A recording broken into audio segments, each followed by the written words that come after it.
Well, who's going to get the same opportunity from these 9 competitors in the men's 100 metres final? One of them will be a gold medalist very shortly.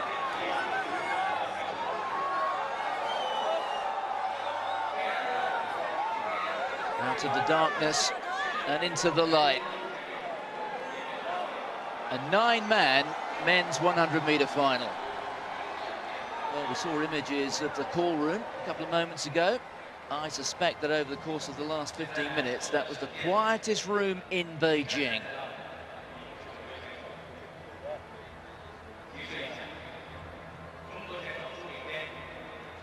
As they did 7 years ago, Bolt's disciples have come to worship him. But this, perhaps, the greatest test he's faced since winning that Olympic title here in the Chinese capital. Bolt, well, he staggered, he tripped out of the blocks in the semi-final. It'll be a source of encouragement to his followers that he actually got to win the semi-final, which suggests this may not be done and dusted, but there's no doubt who was the most impressive of the semi-final qualifiers. Utterly flawless, Justin Gatlin.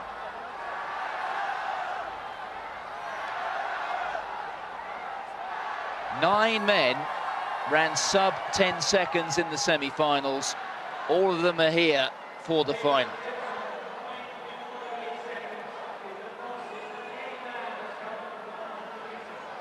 Well, yesterday he was certainly very understated in his preparation and the way he took to the track for the heat. There was a little bit more of the old Bolt when we got to the semi-final earlier on, but he was rather embarrassed by that little trip in the semi. I wonder what's happened over the course of the last hour.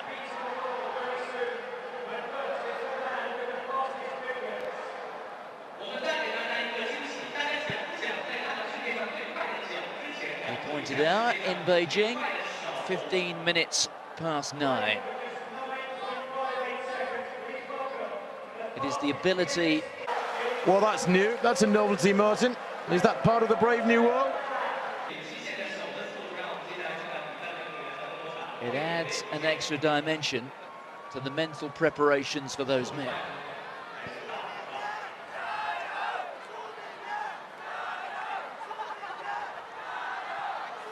It's Gatlin against Bolt, but there are 7 more men in this fight.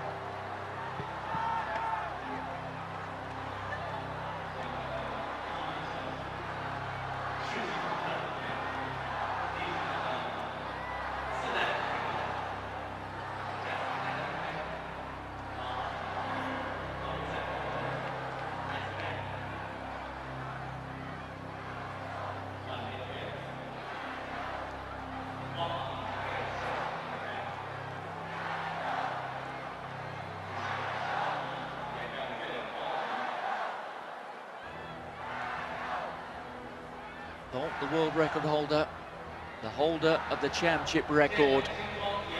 When he was in his absolute pomp, that was at the Olympic Stadium in Berlin in 2009. The only blemish since he won the Olympic title here was when he false started in the final in Daegu. That was 4 years ago, when his teammate, his training partner, Johan Blake, took the title.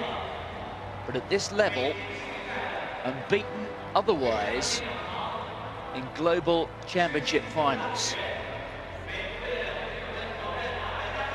The lineup from the far side. Jimmy Vico is in lane 1 for France. Su Bingtian of China, the first Chinese to break 10 seconds. He did that in the semi-final.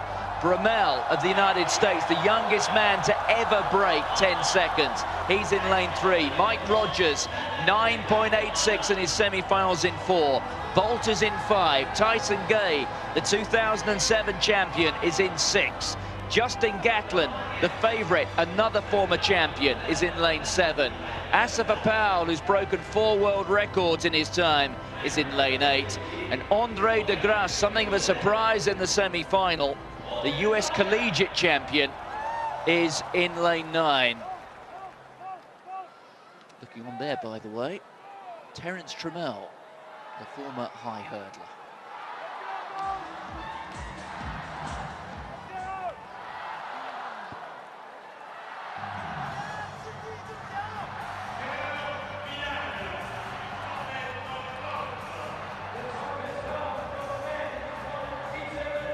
So it's been a long wait for these men. They've been held in self-imposed silence in the call room. They've now been subjected to a long wait at the end of the 100-meter straight.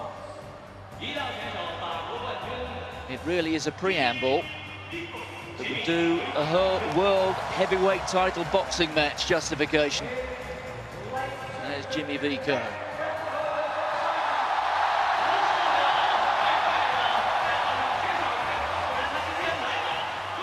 Well, we've never seen the Chinese in the Global Championship 100-meter final for men. What an achievement, breaking 10 seconds in that semi-final. Here is Trammell.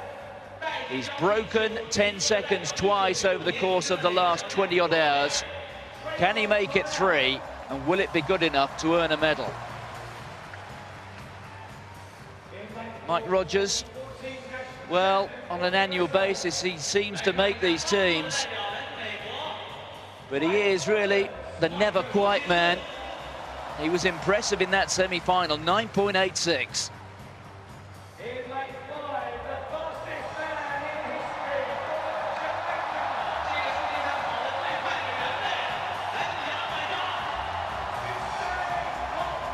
Well, no introduction is required, really.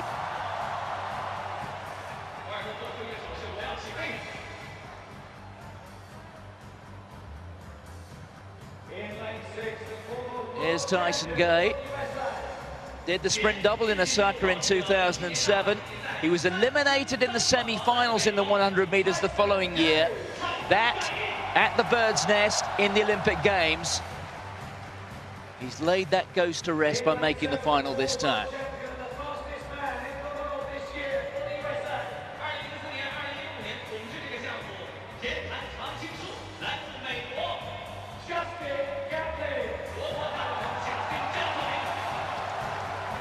Well, polite applause for Justin Gatlin.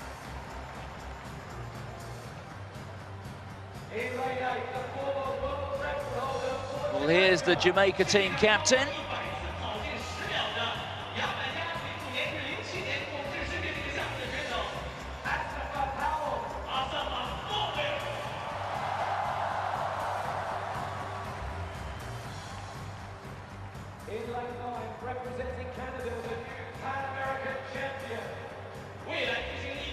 Well, Andre de Grasse, I suppose for many people, has buried the ghost of the memories of Ben Johnson.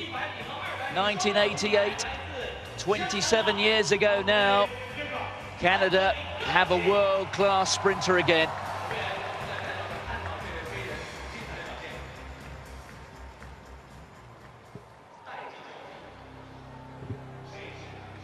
Four Americans, 2 Jamaicans, a Frenchman, a Canadian, and a man from China.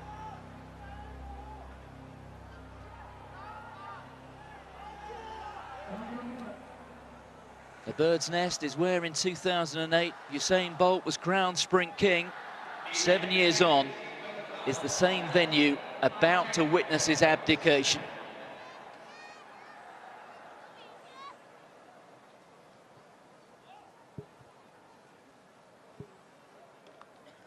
Bolt in lane 5, Gatlin in 7. Between them, Tyson Gay.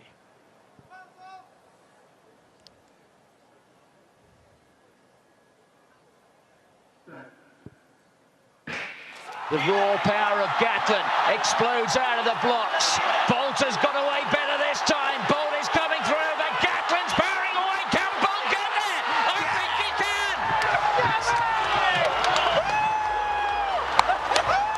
Bolt reigns supreme.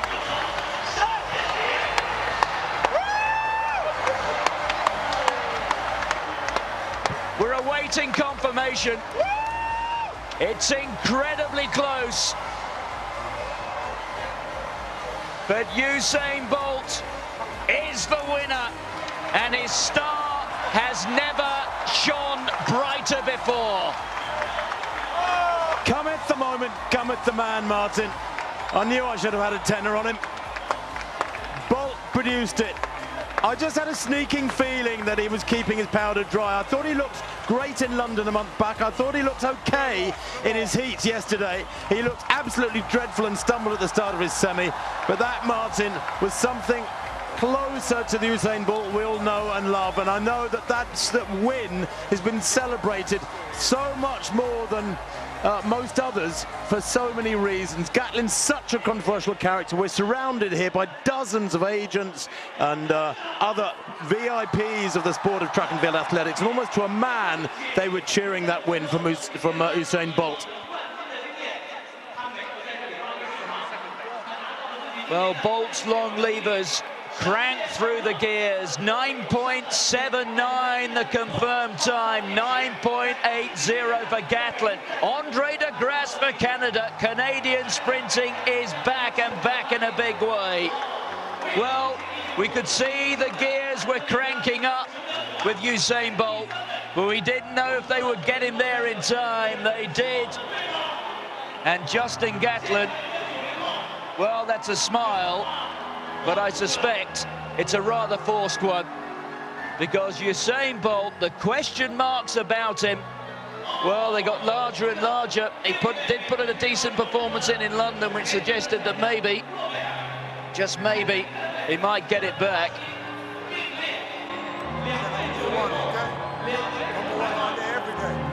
The thought that Bolt's time might have come, but it lives on. Usain Bolt, the reputation, the legend just grows and grows. Well, it's interesting because Andre de Grasse had been called in third, and now we're seeing on the computer that Traven Brumell, both of them have been given the same time, 9.92, but Brumell has now been, well, it's a share of third place. The computer is changing all the time in front of us. So here it is again. Let's take a look at this race. Usain Bolt has had so much criticism this summer, so many question marks over his application, his determination, his desire, his hunger. Can he work harder? Look at Gatlin. He's all over the place. His form in the last 20 metres was disastrous. He was almost stumbling, flailing arms, because he knew he was losing to Bolt. He was under enormous pressure, Martin, there for the second half of the race. Bolt got a great start, one of his best starts for a long, long time. And I think that was the key to it. Gatlin knew he was in trouble over the first 20 or 30 because Bolt was suddenly alongside him, and he didn't dominate the way he expected. 9.80 for Gatlin, nowhere near as quick as his semi.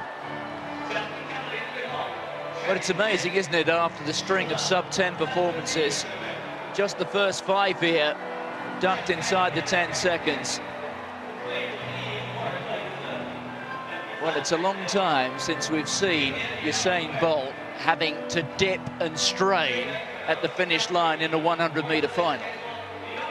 That is long time. One of the great historic moments in the history of sprinting, Martin. I think that clash between these two, because of all the paraphernalia of the politics, of the doping bans that Justin Gatlin has received over the years, because of Bolt and him being one of the greatest sports stars in the world, the man who took that trio of world records and goals in this stadium 7 years ago. Many people felt his career was on the way and that he's had his best days, and maybe he has. Maybe we will never see him run 9.58 again, but he continues to surprise, continues to take the gold medals, and this is one of the big shocks, one of the biggest shocks of the season so far. For many a season. Great to see Canada take another bronze.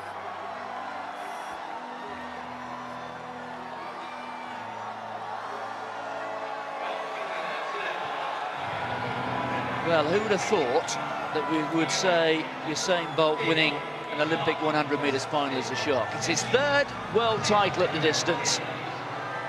And with the exception of that blemish, that false start blemish, when, to use his own words, he lost his focus in Daegu. He false started, he was out of it, he opened up the way for Johan Blake, his training partner in Jamaica, to take the title. And there it is.